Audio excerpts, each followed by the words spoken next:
everybody, this is Noelle from Petitti Garden Centers, and it's August, and we're a little bit behind. Taylor and I, we're kind of been doing some other things here, but we wanted to show you some of the color in the store for this month, and boy, there is still a lot of color to be had right here.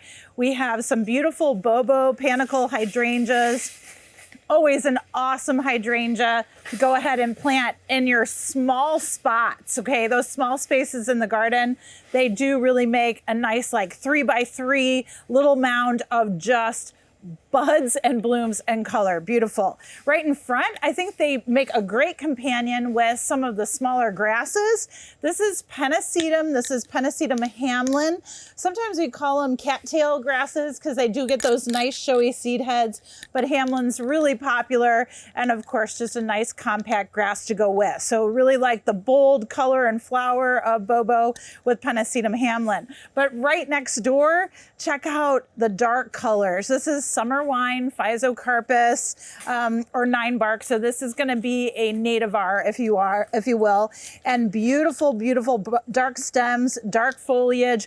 And then it's right next to a native grass. This is Andropogon or big blue stem. And this one is called, I lost it, Nighthawks, right? Nighthawks, I think. Taylor will correct me if I'm wrong, but look at dark foliage. It's just getting darker and darker and darker. And these seed heads are just going to start forming here right at the tip. They have what we call a turkey foot seed head. So they kind of have 3 different seed heads that kind of shoot up, but really fun, great grass to grow. Very, very easy to grow. And then it's surrounded by this beautiful lemon yellow sombrero coneflower. I love this color. It's kind of similar to that moonbeam coreopsis. You're always looking for that nice kind of lemony primrose color. Dark blue veronica here. And then we've got the chocolate eupatorium kind of around the bottom. So really nice combo through here. Stella always does a great job, so shout out to Stella. But yeah, and look at the silvers mixed in. This silver is actually POWIS Castle Artemisia. So if you need a beautiful blue-green kind of silvery ferny foliage plant, that's a tough as nails plant. Really, really good to grow in this area. Of course, deer resistant too, like the grasses that we mentioned before as well. On the other side of the walkway, Stella has displayed a beautiful combo with the red satin coreopsis. And Taylor will try to get a close up here, but there is so much pollinator activity on this red satin coreopsis. It's unbelievable. And mostly honeybees that I'm seeing here, but there's some sweat bees and there's some bumblebees as well. So they really, really like this tick seed, kind of thread leaf variety, really gorgeous. And then next to it is Verbena bonariensis lollipop. This is kind of a shorter variety of verbena. This is a sort of a biennial verbena, tender perennial. It's kind of a little bit of an enigma out there, but it will reseed itself very, very heavily. So I always suggest making sure you cultivate a little bit of soil around it so it can just drop seeds and keep on growing for you. Sometimes it comes back in a mild winter, other times it does not. So just be aware that you do want these guys to drop their seeds, and you can collect the seeds from this one as well. This grass I love as well, another native variety. This is panicum or switchgrass, a little bit shorter than the andropogon that I was talking about earlier, but this one's Shenandoah.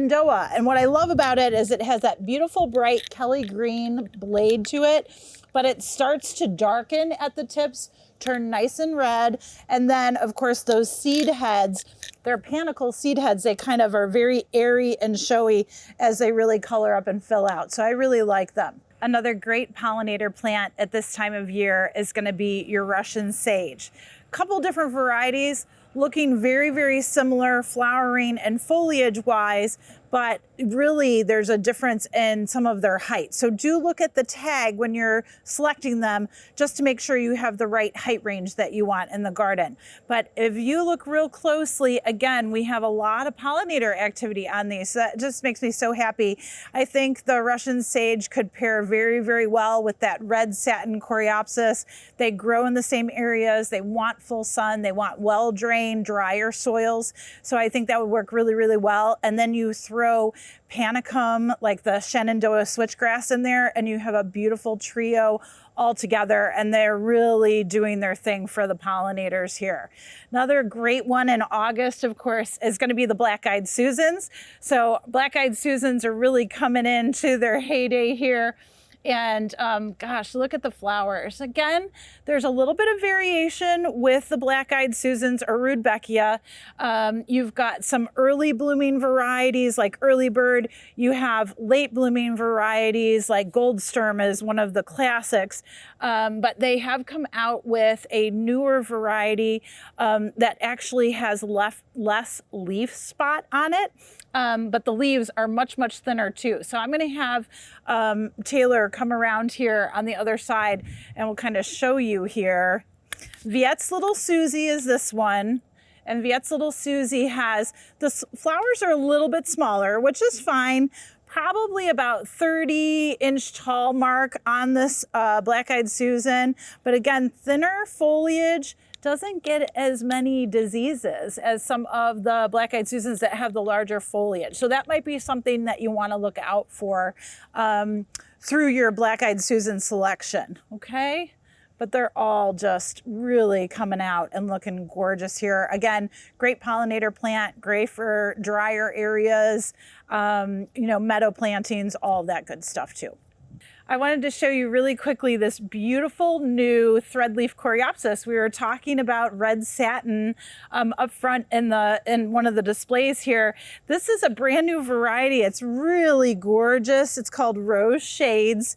And look at how pretty it is, that yellow eye, and it kind of comes out into the petals.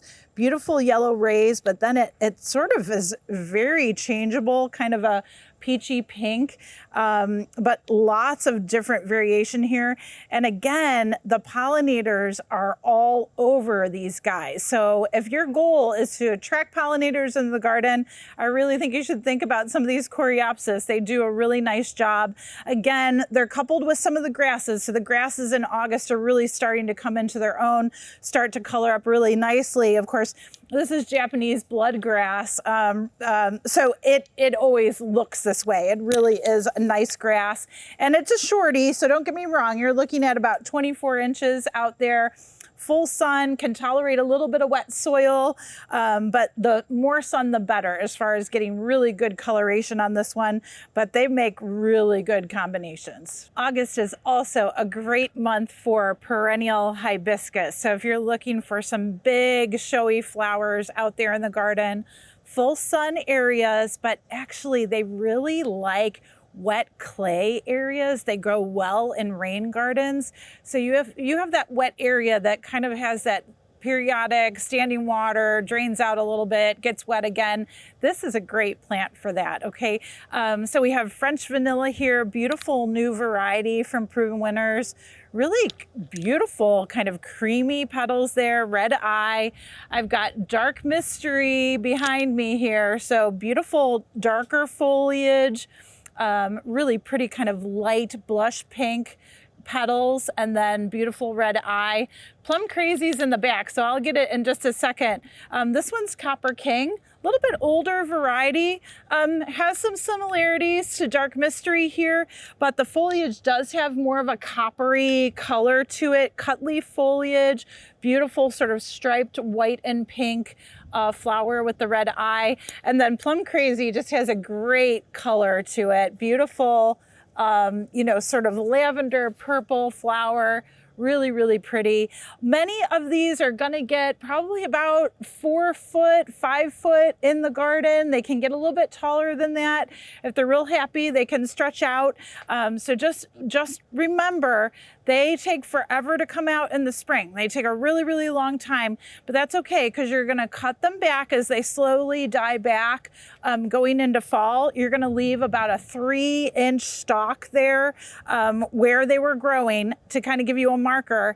And then when they start flushing out in the spring, you'll be like, hey, that's perfect. So there are so many new varieties here, folks, and some of them we're not even gonna show you today because they are not blooming, but we're hoping to show you them soon.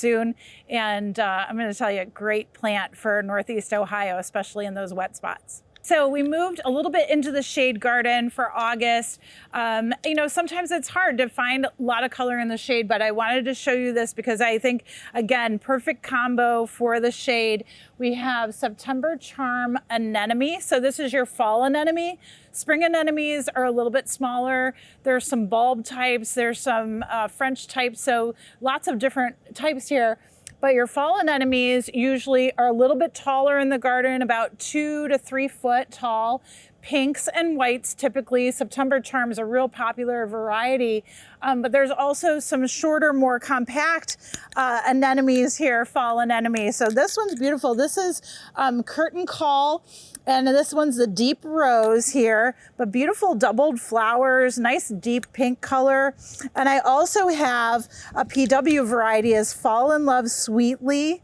And again, a little bit lighter pink color, but same compact habit, but that almost like a triple petal flower. So really, really cool. So in case you want something shorter towards the front border, you want something taller towards the middle or back border, it's up to you. Really combines well with your ferns here. I love this fern. It's a lady fern. It's called Ladies in Red, or Lady in Red, excuse me. But you're starting to see those red stems really become more pronounced as we kind of get closer and closer to fall. Sorry, I'm saying it. But we also see that beautiful light green, really, really finely cut leaf, which is gorgeous. Flower arrangements in the garden wherever you want it. This coral bell is fun too. This is autumn leaves. So of course you get nice coppery, burgundy, red, orange colors throughout this one too. So foliage couldn't be better and they all pair really nicely. Again, August, great time for the Rose of Sharon or hibiscus family. And of course, Rose of Sharon come in tall shrubs or trees, beautiful ornamental trees. This one is a doubled flowering type. So this is blue chiffon. And I feel like this has been improved the last few years because this color used to be a little bit lighter and now it just has a darker, just richer color to it. So it's really, really beautiful. If you look past the doubled petals, you see a little bit of that red eye. That's real typical on a lot of hibiscus, but really pretty. I'd say your double chiffon or your chiffon Rose of Sharon typically will grow about 6 foot. So on a tree here, which we have maybe a 3-foot trunk, you're gonna see about a 9 to 12 foot tall tree. So just to keep in mind, if you're looking for a smaller ornamental tree for the yard. And then beautiful firelight hydrangea. So firelight obviously has not started coloring up yet, but I want you to look at how large those panicles are. So they're more than 1 foot long. They're really, really big. Firelight will really start to color up, start turning blush pink, darker pink. It really gets to a nice, almost like cerise color, very, very deep, deep pink, almost a red. Beautiful, beautiful plant. But firelight is not a little panicle hydrangea like Bobo. It can get big. So we're talking, 6 foot tall, 6 foot wide out in the landscape. So again, depending on the panicle flower type that you want, the size of the shrub you want, definitely look at the tags before you select your panicle hydrangeas. And then right behind here, we have Quickfire, and Quickfire is also a panicle hydrangea, of course, but it is a tree type. So we have it here. What I like about Quickfire again is it does tend to change very quickly in the season. Going from a cream flower, you can already see that this is turning that blush color, if you will, and it will redden up. It does have some pinky red stems on it that make it very attractive.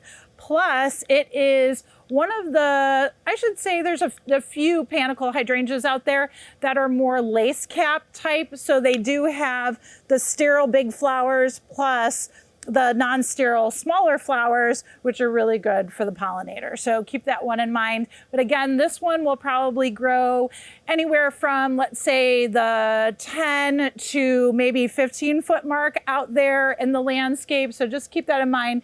But Angela always recommends that you prune them back to a large basketball size in spring, and then they can fill all back out again and just look gorgeous for you. So I wanted to show you something really cool in the nursery, and we didn't have a lot of these in the springtime. It was just, you know, everything was selling out so quickly. So we have many new varieties of red buds back in stock. What we love about red bud trees is that there's weeping habits, there's upright habits. They are all ornamental, beautiful spring flowering. So whenever you see that bright violet, pinky flowering tree that's a little bit smaller in habit, it's usually a red bud, and they have these beautiful heart-shaped leaves to them. So their foliage is truly ornamental too, but they come in so many different colors and varieties. And did I mention that they're native? So your redbud trees establish very easily. You can put them on the tree lawn. You can put them in a smaller space in the garden, and you'll love them. They're just a great plant to have. So right here, I have Golden Falls. It's a beautiful weeping variety. The coloration on this is going to get better and better, obviously, as we go into autumn, but it is just a beautiful lime green turning to golden yellow, gets a tinge of peachy orange to it too. You can't beat it. But again, weeping habit on the red buds, you're usually looking at about like a 4 to 6 foot width. So they do make a big umbrella, if you will, canopy. But your height is right around the 8 to 10 foot mark. So that's not bad at all. You know, smaller space, you can prune them the way that you want to, but really a great tree for small areas. Now, if we walk up the walkway here, I'm going to show you some of the larger varieties, and you can see just beyond some of the Golden Falls. Now we have Ruby Falls, which is that darker leafed beyond the Golden Falls, and it's going to have a similar habit. So it has those beautiful heart-shaped leaves, burgundy red color. But again, you're looking at that 4 to 6 width and about 8 to 10 foot tall, right around there. It's a little bit tall. I would say right around the 8 foot mark is where you see them kind of complete their height. But again, beautiful weeping habit. And then up here, we have forest pansy, which is one of my favorites. But when you have an upright red bud, what you're looking at, Taylor, watch out for the hose. What you're looking at is kind of an upright branching system where they reach out horizontally. So it's kind of unique as far as their upright canopy is concerned. Forest pansy has that sort of beautiful kind of dark green burgundy color, has a little bit of olive, like a touch of olive to it, but it's so pretty in the landscape. The upright varieties of red buds typically grow around like the 15 to 20 foot mark, but they do that upright and then also out in their width. So just make sure with a red bud, you give it plenty of clearance all the way around the canopy, because they are pretty, how would I say, kind of rounded when they fill out. So they take up a lot of space, that canopy does, okay? So keep that in mind. And of course, behind us, we have the true Eastern redbud. So that is the true native and just green leaf there. But again, makes a great tree for the home. That's basically our wrap up for August. We'll see you back in September.